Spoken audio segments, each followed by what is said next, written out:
ओम शांति। 25 मई 2021 की साकार मुरली से होमवर्क। आज ट्यूसडे है। Tuesday is Ustad day. आज स्वयं भगवान हमारा उस्ताद बनकर हमें कर्मातीत और मोहजीत बनने की युक्तियाँ बताने आए हैं। तो आज की मुरली से हम होमवर्क लेंगे। विनाश से पहले कर्मातीत अवस्था को पाना है। एक बाप को याद करना है।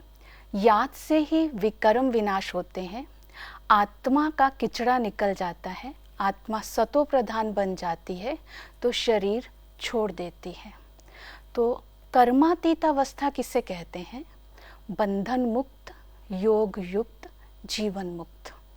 इन तीनों स्थितियों को जब हम प्राप्त कर लेंगे तो उसे कर्मातीत अवस्था कहेंगे। तो आज सारा दिन अटेंशन रखेंगे, कर्म करते, संबंध में आते मेरी श्रेष्ठ स्थिति डगमग ना हो जाए, कोई भी बात मुझे हलचल में ना लाए।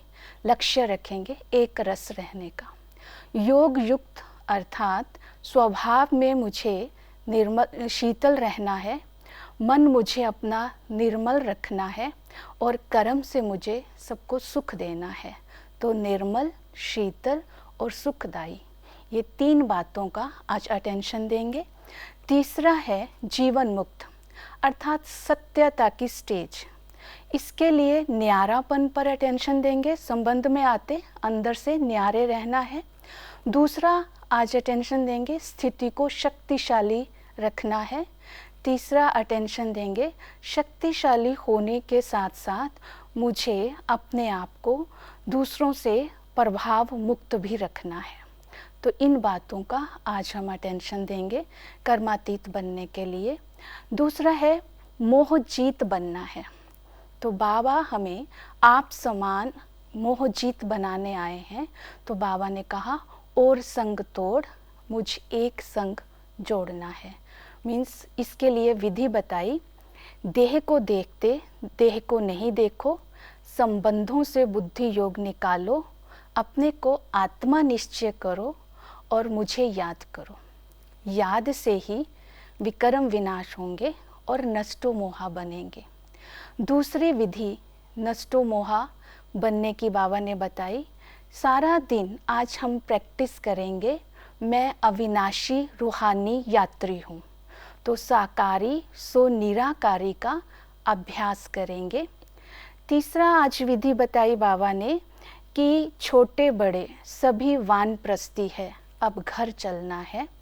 तो ये स्वमान लेंगे, मैं वानप्रस्थी हूँ, इस दुनिया से मेरा लंगर उठ चुका है।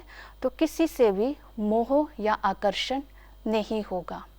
इन बातों को आज की मुरली से हम अपने अटेंशन में रखेंगे और साथ के साथ आज हम इस बात का भी अभ्यास करेंगे कि सबके साथ संबंध में आते ब्रह्मा बाबा की विशेषताओं को याद करेंगे, चिंतन करेंगे। शिव बाबा मुरली में जो बोलते हैं उन बातों में से कौन सी बातें मुझे आकर्षित करती हैं, मुझे अच्छी लगती हैं, उनकी लिस्ट बनाएंगे। लास्ट में अपना चार्ट रखेंगे। चार्ट रखते समय ये देखेंगे कि मैंने कितनों को रास्ता बताया और याद से कितने विकर्म विनाश किए, तन मन धन से मैं कितना बाबा के कार्य में मददगार रहा। तो इन बातों को आज की मुरली से हम धारणा में लाएंगे। ओम शांति।